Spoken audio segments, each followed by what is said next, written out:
Assalamualaikum warahmatullahi wabarakatuh. Terima kasih untuk teman-temanku yang hebat semua ini karena telah merelakan waktunya. Ini memang saatnya libur, tapi bagi kita guru itu sudah habis liburnya ternyata ya. Ya, jadi di sini saya akan menularkan. Kalau sedangkan tadi bahwa oleh-olehnya itu terkait apa Us? Kurikulum Merdeka. Ini saya mau menyampaikan terkait ruhnya yang harus kita punya sebagai guru. Begitu ya Us ya. Ini saya akan menyebarkan pemahaman dan pengalaman penerapan budaya positif. Begitu ya. Sebelum ke materi, coba sekarang saya biar teman-teman kayak tadi cuape ndak ngatek belas. Nah, sekarang coba berdiri dulu ya Ustazah, Ustaz. Berdiri dulu, kita akan meregangkan otot-otot. Bisa, yang mau ngedet juga bisa, yang mau molek ke kanan ke kiri juga bisa. Sudah? Nah, di sini saya akan mengajak teman-teman. Tadi Koim sudah menyampaikan terkait profil pelajar Pancasila. Kon golek barang di YouTube. Ya, sekarang saya ajak nyanyi aja. Ya. Kita akan menyanyi lagu profil pelajar Pancasila dengan gerakan-gerakan yang kita ciptakan. Bagaimana gerakannya? Belajar Pancasila, beriman dan bertakwa pada Tuhan yang Esa dan berakhlak mulia, berkebinekaan global, gotong royong mandiri, kreatif dan bernalar kritis. Gitu ya? Siap? Oke, kita sambil bernyanyi bersama-sama ya. Hitungan ketiga mulai. 1, 2, 3. Belajar Pancasila, beriman dan bertakwa pada Tuhan yang Esa dan berakhlak mulia, berkebinekaan global, gotong royong mandiri, kreatif dan bernalar kritis. Kasih Ustaz Siti belum teriak. Ayo lagi. Ya, Ustaz Koko sampai dengan suara Zaniti. 1, 2, 3. Belajar Pancasila, beriman dan bertakwa pada Tuhan yang Esa dan berakhlak mulia, berkebinekaan global, gotong royong mandiri, kreatif dan bernalar kritis. Oke, terima kasih semua teman-teman. Silakan duduk kembali. Nah, itulah profil pelajar Pancasila yang harus kita terapkan di murid-murid kita. Karena sekarang itu bukan zamannya seorang guru itu hanya menuntut murid untuk menjadi apa yang kita mau. Tugas kita adalah menuntun mereka, ya, menuntun mereka supaya mereka bisa menjadi apa yang mereka inginkan. Begitu ya, Ustazah?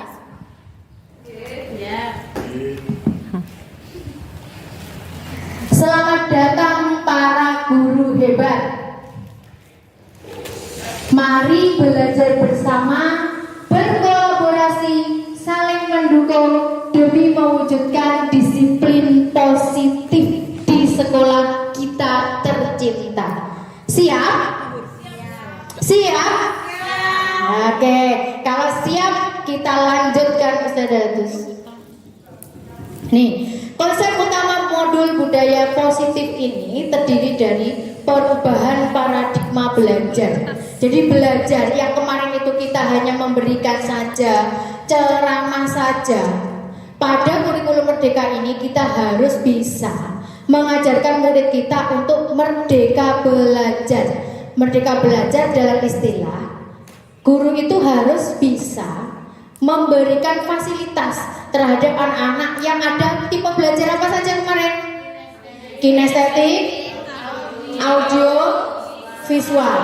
Ada 3 tipe belajar anak-anak, dan di situ tugasnya panjenengan semua untuk memetakannya.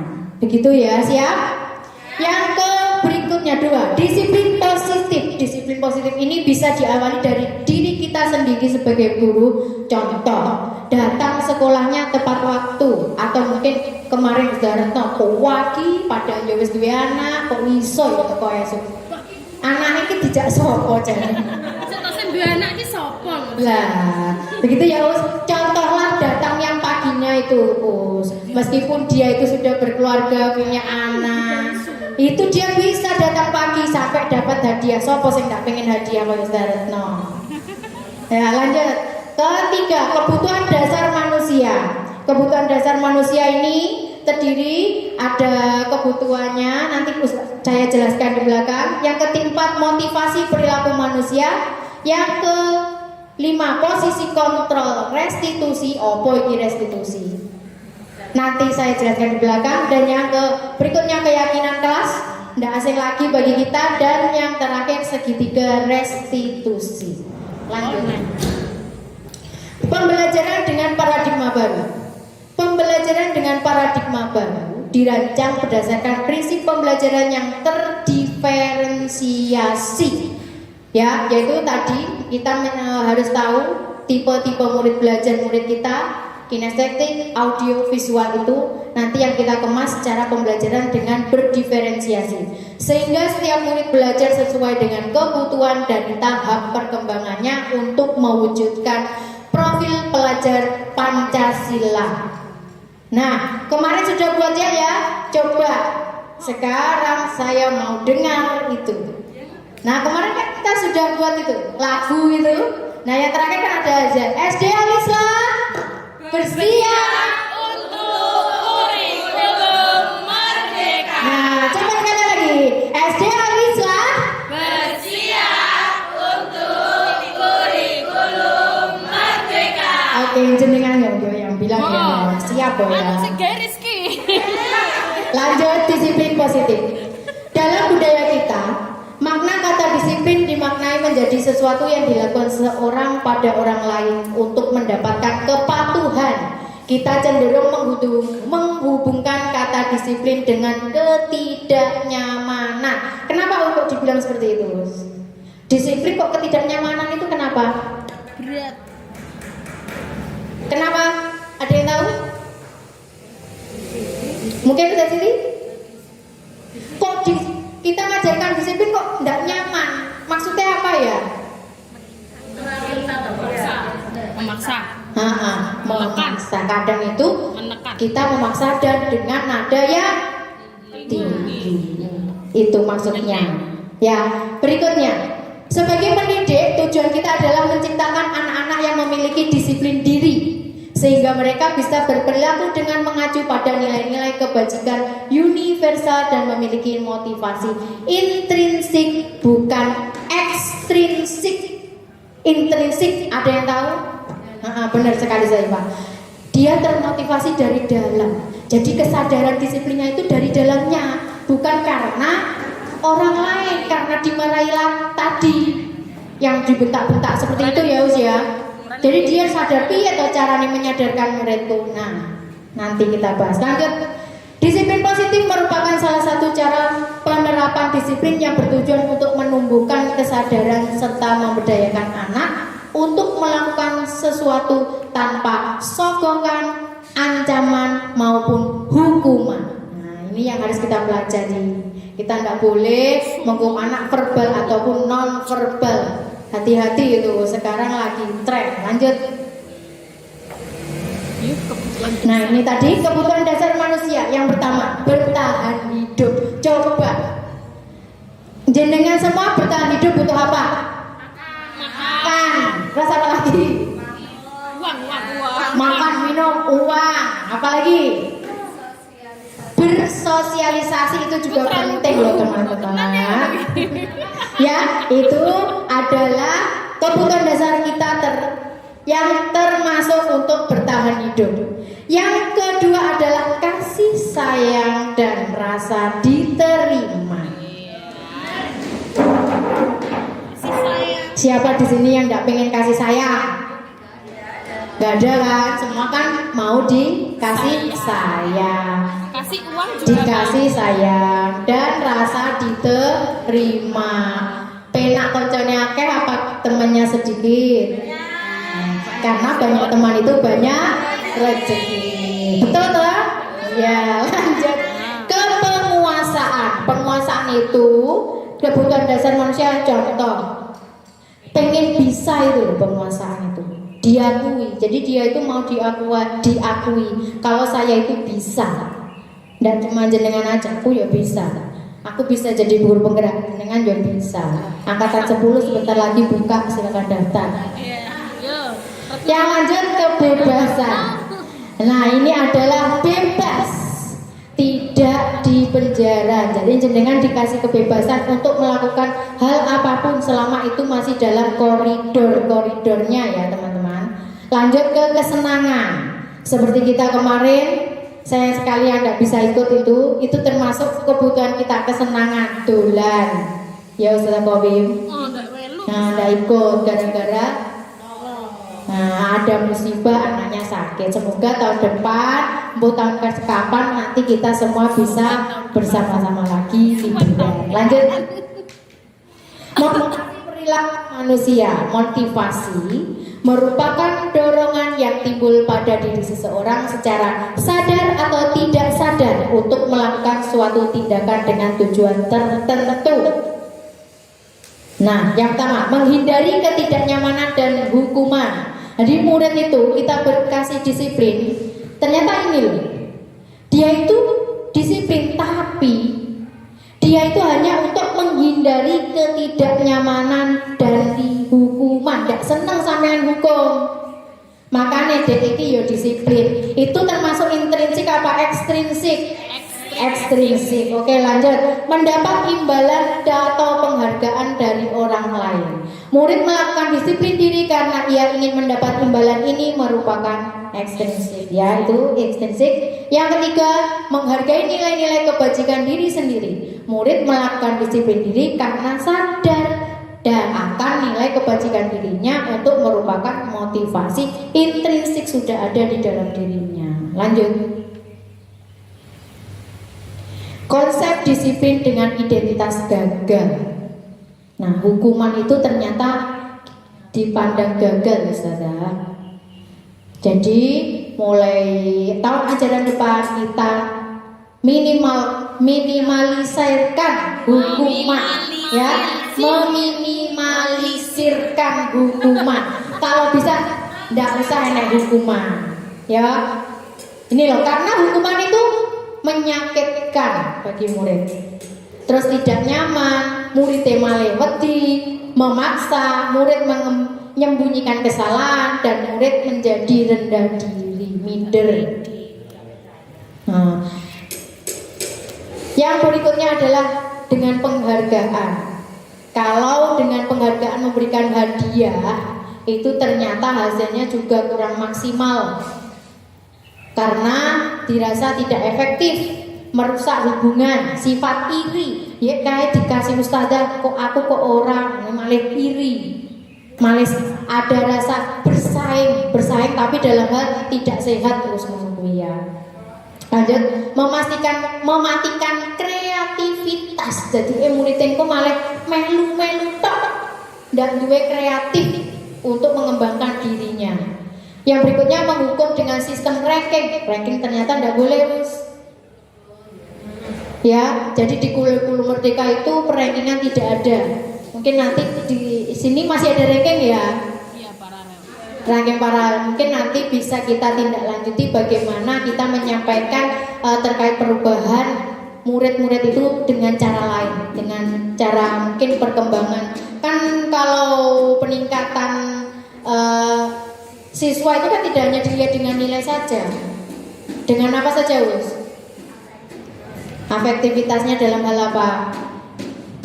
Sikap, keterampilannya dan lain-lainnya. Ya, Us ya. Lanjut ke merampas hak menghargai dirinya. Lanjut terus. Konsep disiplin dengan identitas gagal, konsekuensinya penguatan jangka pendek, perlu monitoring berkelanjutan, stimulus respon, murid menghormati peraturan, kehilangan waktu untuk merenungi kesalahan. Restitusinya, nah ini restitusi, kita menginjak ke restitusi. Dengan disiplin, kita akan mendapatkan murid bertanggung jawab untuk perilakunya, fokus pada pemecahan masalah jangka panjang, murid menghormati dirinya sendiri dan orang lain, teori kontrol, dirinya memegang kontrol, murid bersemangat memperbaiki kesalahannya. Ini jika kita menerapkan yang namanya segitiga restitusi. Apa itu segitiga restitusi? Lanjut nanti di belakang. Lanjut. Nih, restitusi. Restitusi adalah proses menciptakan kondisi bagi murid untuk memperbaiki kesalahan mereka sehingga mereka bisa kembali kepada kelompok mereka dengan karakter yang lebih kuat. Ini diutarakan Gosen 2004. Jadi ini kita tidak perlu marah-marah dengan nada yang keras yang menghukum murid kita itu. Jadi nanti Ustaz Siti ora ketek tenaga. Ya. Insya Allah murid-murid kita itu sudah bisa kok diajak ngobrol. Lanjut ke ciri-ciri restitusi, bukan menebus kesalahan namun belajar dari kesalahan. Nah jadi nanti di segitiga restitusi itu semacam kita bertanya jawab, berdiskusi, sharing terhadap murid kita terus. Jadi kalau ada kesalahan nggak usah bengong-bengong, sudah nanti temui ustadzah ya, yes. Cukup. Lanjut, memperbaiki hubungan, tawaran bukan paksaan, menuntut untuk melihat ke dalam diri, sharing terus, mencari kebutuhan dasar yang mendasari tindakan, fokus pada karakter bukan tindakan, menguatkan dan fokus pada solusi. Lanjut. Nah ini perbedaan antara hukuman, konsekuen, restitusi. Kalau hukuman ini guru menghukum murid tersebut hormat bendera selama 10 menit, itu hukuman. Terus guru marah dan murid menjadi takut. Nah, ini tipe sing endi ya? Kira-kira guru jenengan itu yang mana? Guru penghukum apa guru apa gitu? Yang mana? Lanjut. Nah, ini kalau kita memberikan konsekuensi, contohnya guru memberikan konsekuensi untuk mengerjakan PR saat istirahat sebanyak 3 kali lipat. Saya kemarin ada di posisi ini. Kasih konsekuensi sampai nulis 10 tahun. Terus guru tegas dan murid menghormati peraturan. Ini juga kurang tepat untuk menyelesaikan masalahnya. Yang ke berikutnya restitusi. Guru menanyakan keyakinan kelas atau dirinya dengan membantu murid menyelesaikan masalah. Guru terbuka dan murid menghormati dirinya dan orang lain. Lanjut. Nah ini adalah tipe-tipe guru zaman dahulu sampai sekarang. Itu ada tipe guru penghukum. Tahu contohnya? Gimana?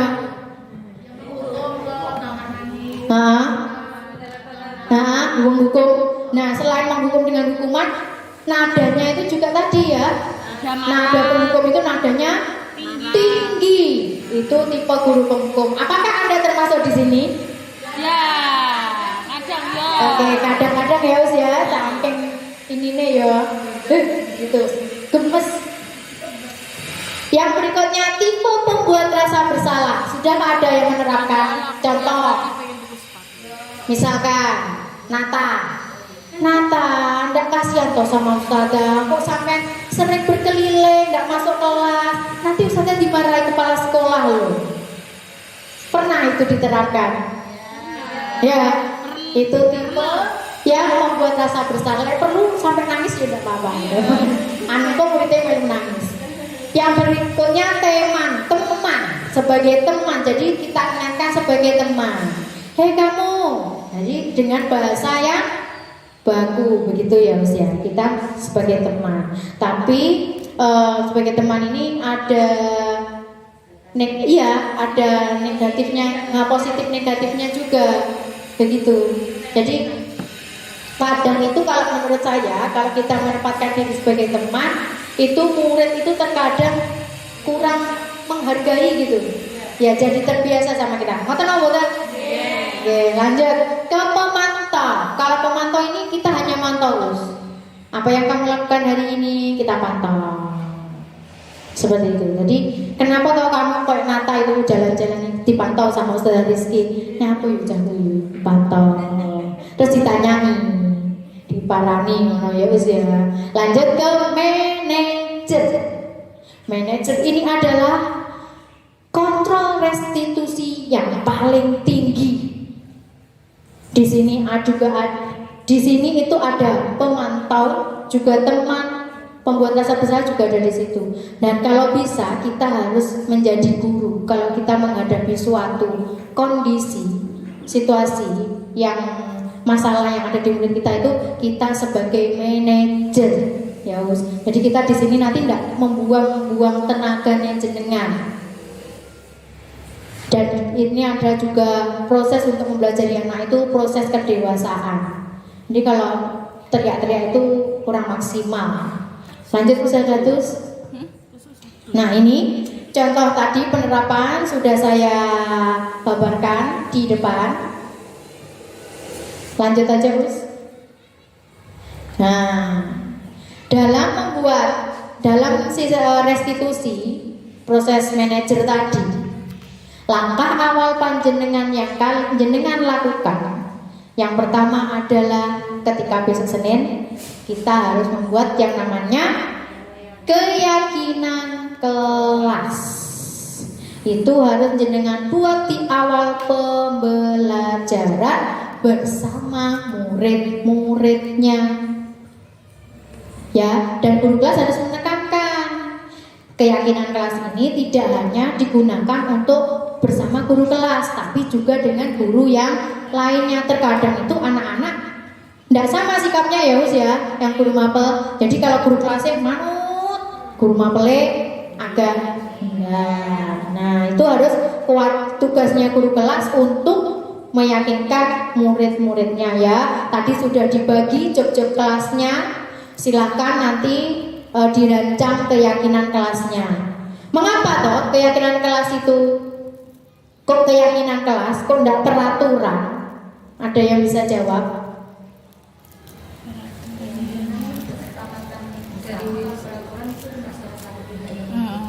Nah, betul. Jadi kalau Saudara kita mengatakan keyakinan itu semua yang membuat. Jadi itu atas dasar kesepakatan bersama. Kalau peraturan itu yang buat cuma gurunya aja. Jadi muridnya itu tidak ikut andil dalam pembuatan peraturan. Jadi mereka itu kurang enak ke bahasanya Us. Ya Ustaz Fauzi ya. Nampak Ustaz? Ngantuk ya. Nah, mengapa kita memiliki peraturan tentang penggunaan helm pada saat mengendarai kendaraan roda motor? Nyapa yuk kira-kira ya. Ustaz Yaya, nyapa yuk Ustaz Yaya. Kok penggunaan helm saat kendaraan motornya kok harus pakai helm Ustaz Yaya? Peraturan safety, Ustaz Yayan, peraturan Zatno, safety diri. Ada lagi? Sudah, tidak mesti kena tilang. Kena panas. Ya, itulah kalau ini peraturan yang harus kita lakukan. Mengapa kita memiliki peraturan tentang penggunaan masker dan mencuci tangan setiap saat? Karena kemarin musimnya COVID. Lanjut terus. Nah, kegiatan membuat keyakinan kelas. Yang hal pertama yang jenengan lakukan dalam berdiskusi adalah berdiskusi tentang peraturan. Jadi besok itu cara pertamanya adalah jenengan berdiskusi dengan murid. Ya, lanjut untuk merumuskan peraturan yang menjadi keyakinan dan berikutnya menempelkan keyakinan kelas seperti yang kita lakukan di belakang. Ya, lanjut. Ini contoh keyakinan kelas. Ya, kemarin teman-teman sudah membuat. Nanti mungkin bisa dipraktekkan lagi untuk tahun ajaran ini. Lanjut, Gus. Nah, keyakinan kelas itu lebih abstrak dari peraturan, jadi lebih jelas bahasanya. Terus berupa pernyataan universal, tidak dowo-dowo, cukup pendek saja. Dibuat dalam bentuk positif, sedikit saja akan mudah diingat sesuai dengan kondisi kelas dan sekolah agar mudah diterapkan. Yang berikutnya semua warga kelas atau sekolah dilibatkan saat membuat. Lanjut. Nah, sekarang berdiri lagi. Enak pengen ndak kesel, malah linggo sampe kesel kok bokongnya tepos. Ya, ayo Bu Mel. Ya, di sini ini adalah penerapan budaya positif yang judulnya senyum salam sopan.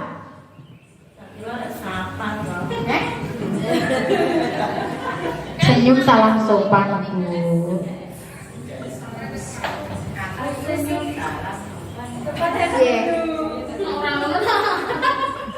Gimana, Bu?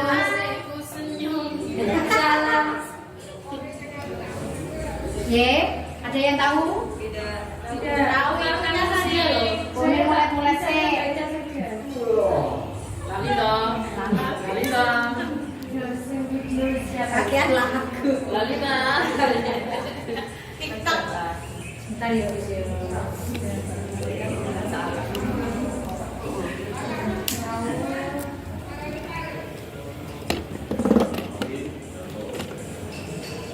Sini. Karo mulai tos iki.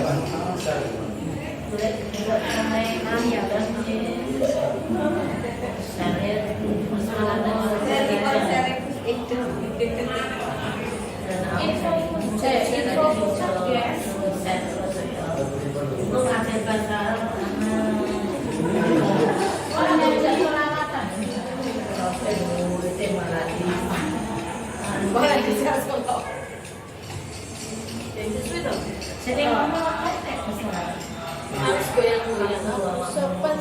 Sopan. Senyum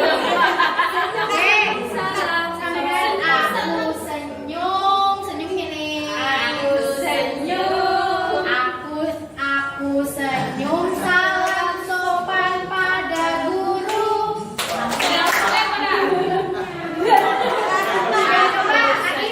Salam sopan pada guru. Aku senyum salam sopan pada guru.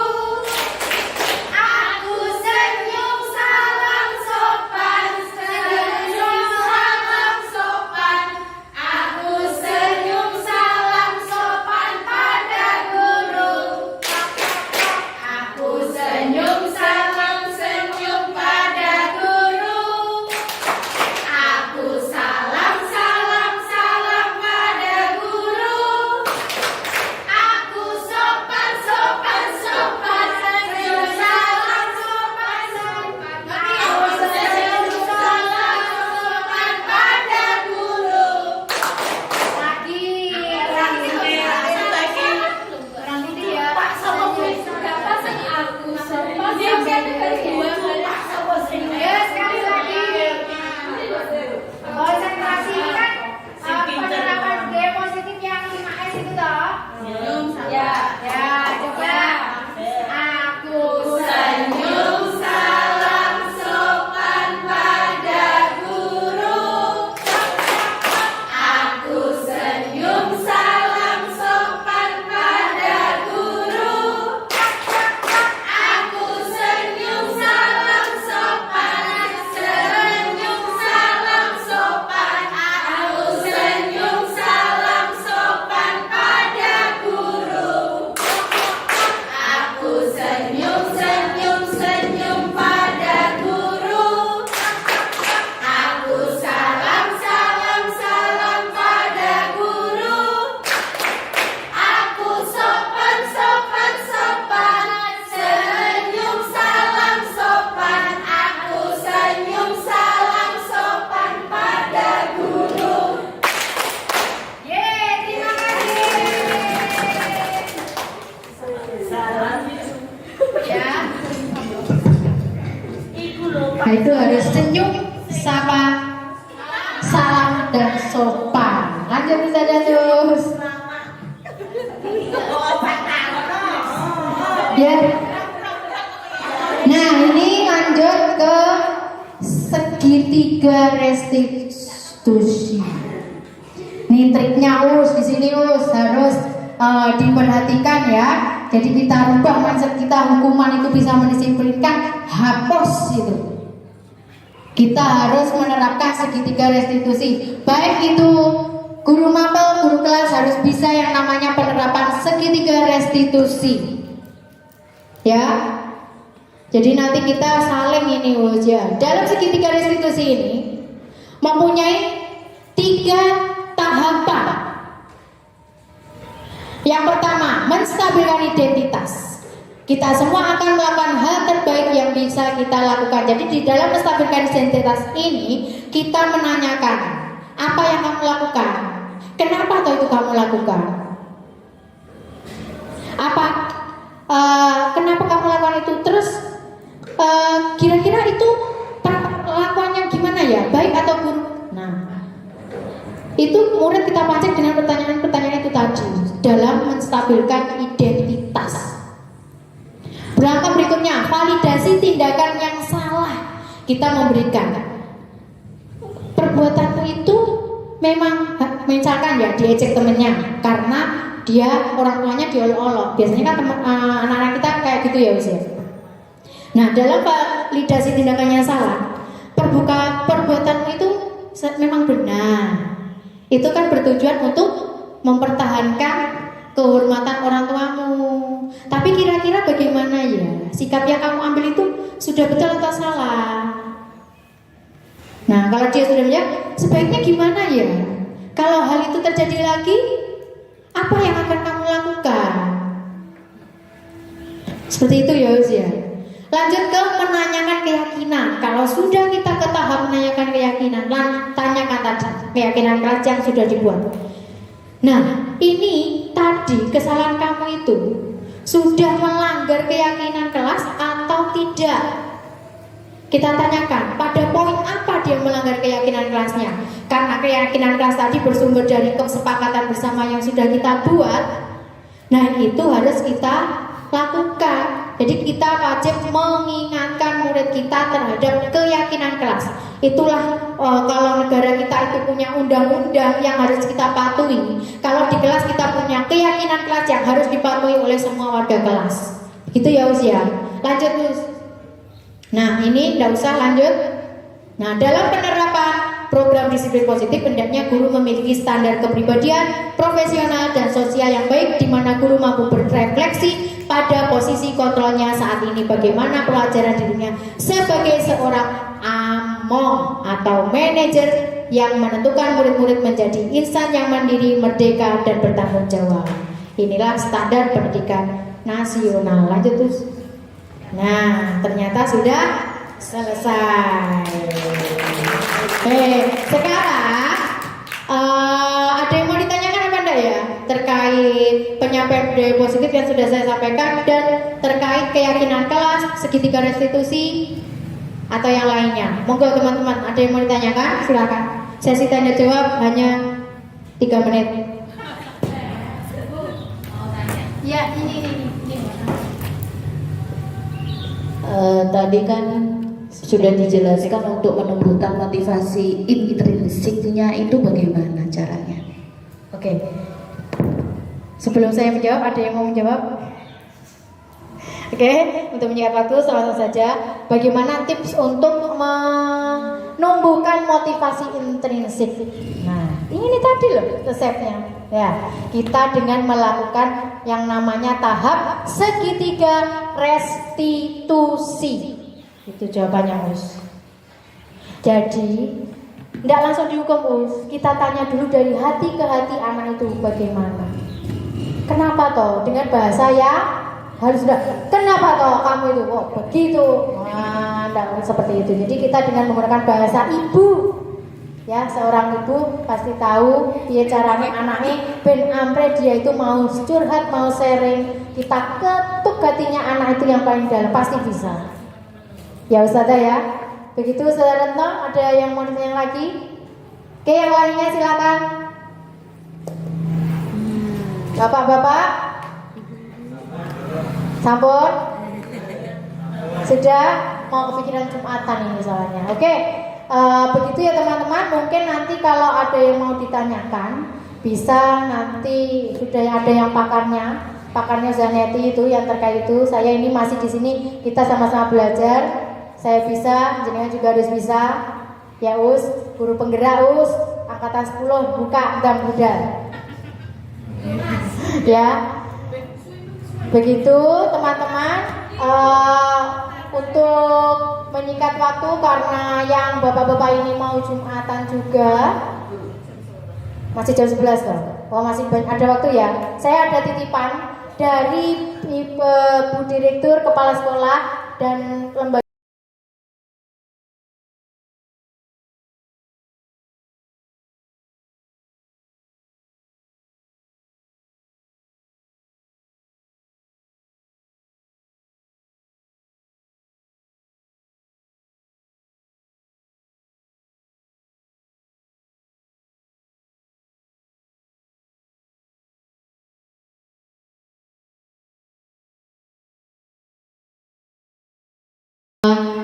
Sekian dari saya di sini seperti Zakowim, bukan berarti saya lebih pintar dari panjenengan semua.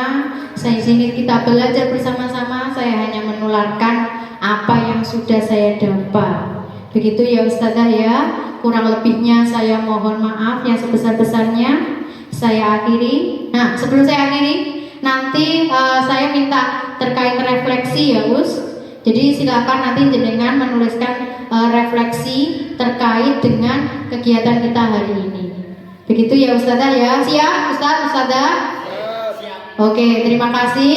Saya tutup. Wassalamualaikum warahmatullahi wabarakatuh. Terima kasih. Dokumentasikan teman-teman. Coba aja dulu Bu. Ribbon.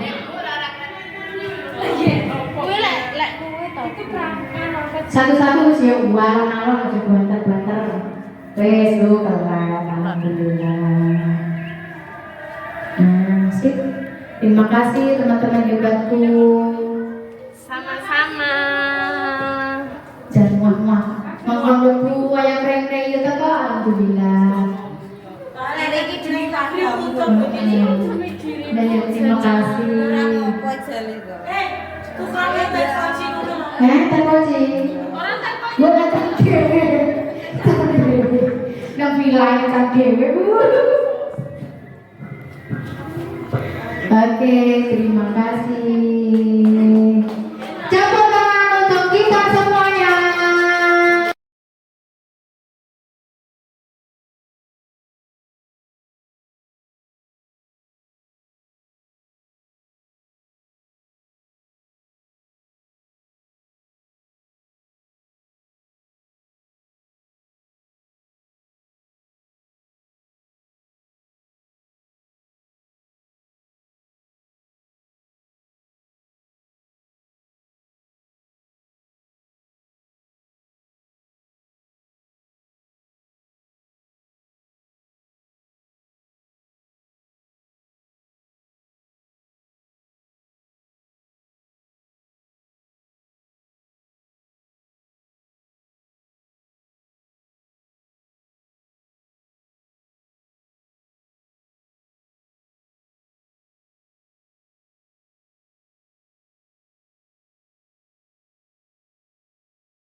Ayo Zamamu kertasmu mana?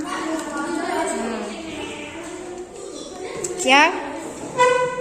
Mana kertasnya? Dan belakang kok udah dikasih kertasan. Nah, kamu ambilnya satu. Oke, silakan buat konsekuensi kelas yang dilakukan. Kalau sudah bisa ditempelkan. Yang bagus di ini ya, di plek gitu. Nah, di plek. Kali ya pin.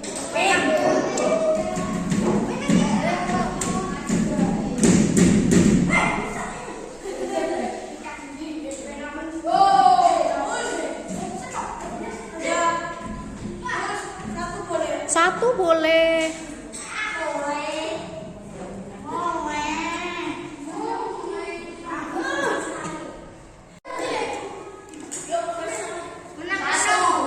Pintu. Keliling halaman sekolah 10 kali. Tulis.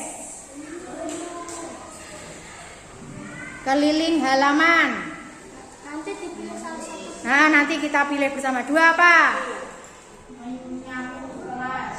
Dua menyapu kelas. Ayo sing nulis cepet. Tiga. Membersihkan lantai. 3. Waduh, menyapu hadapnya jangan membelakangi kamera. Lanjut. Tiket sendiri. Piket sendiri. Lanjut. Membandingkan Boleh lihat sini Excel. Boleh lihat sini. kelas. Oke, lanjut. Tidak mengerjakan PR. Di apa nih? Hukum. Nah, di hukumnya itu apa yang jelas? Nah, ayo lanjut Tarsaka. Tidak masuk ke pelajaran ada pindah. Nah, itu kan jelas tidak masuk pelajaran. Lanjut. Mengelilingi lapangan Podo, wis enek. Lanjut. push up 30 kali. Push. Mengelilingi lapangan sebanyak 5 kali. Nah, lanjut. Mengelilingi lapangan 10 kali. Oke, sampai podo. Push up 30 kali. Lanjut. Berdiri di tiang bendera selama 10 menit. Oh, ya lanjut. Sudah selesai? Oke. Tadi sudah dibacakan terkait konsekuensi kelas yang sudah kalian buat. Sekarang kita sepakati konsekuensinya. Tunggu dulu, masih dicatat Excel.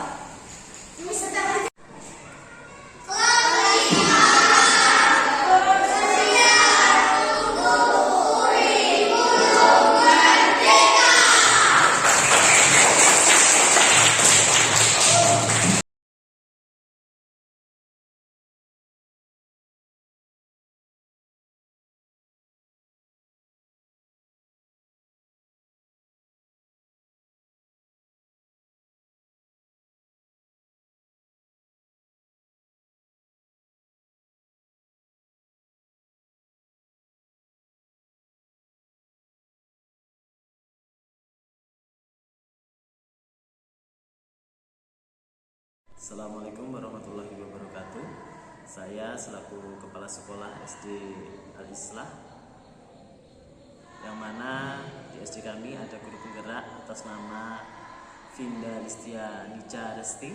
Alhamdulillah kemarin sudah melaksanakan aksi nyata keyakinan kelas dan diseminasi kepada guru-guru yang lain, sehingga setiap kelas bisa melaksanakan keyakinan kelas dan diaplikasikan ke anak-anak. Dan alhamdulillah untuk pelaksanaannya dan dampak positifnya, anak-anak memiliki kedisiplinan yang lebih baik, kemudian saling mengingatkan satu sama lain, sehingga ketertiban di kelas bisa menjadi real, nyata, diaplikasikan ke anak-anak. Demikian tanggapan saya. Terima kasih kepada guru penggerak Ustazah Finda Listianica yang sudah mendiseminasikan kegiatan keyakinan kelas ke teman-teman semuanya, sehingga SD Al Islah bisa melaksanakan aplikasi kurikulum merdeka pada tahun 2023-2024. Terima kasih. Wassalamualaikum warahmatullahi wabarakatuh.